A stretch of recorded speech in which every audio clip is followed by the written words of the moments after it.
आई गले दसवीं के दादा भौजी चंदा भौजी है भौजी है तनी दादा दुर्गा माई के चंदा भौजी है तनी दादा देवी माई के चंदा देवी माई के चंदा। काम काज देवर चलै छ पूरा मंदा की भेलै की लागले काम काज देवर चलै छ पूरा मंदा देवर हो बोला बोला बोला की कहे जो काम करन जेबे देवर हो अब की नहीं देव दुर्गा माई के चंदा भौजी है तनी दादा दुर्गा माई के चंदा देवर हो अब की नहीं देव दुर्गा माई के चंदा।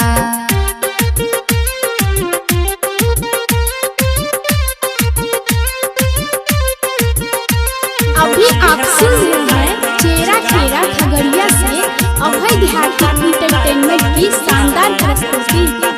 पूजा दशहरा के दिले रहियो चंदा नहीं कैला पूजा पाठ काम चले मंदा ऐसा बात है सुना है दसवीं के भौजी मेला देखे यही हो मैया से दुआ करके भौजी तुम नहीं हो सब काम भौजी तोहर होत नहीं मंदा भौजी है भौजी है तनी दादा देवी माई के चंदा देवर हो अब की नहीं देव दुर्गा माई के चंदा भौजी है तनी दादा देवी माई के चंदा।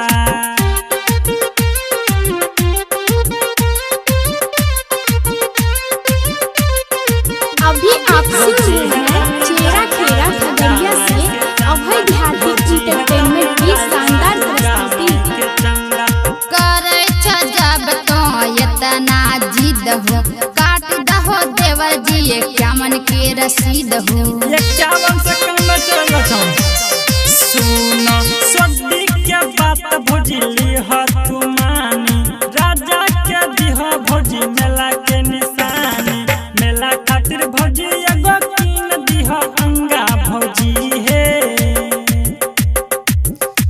भौजी है तनी दादा देवी माई के चंदा भौजी है तनी दादा देवी माई के चंदा।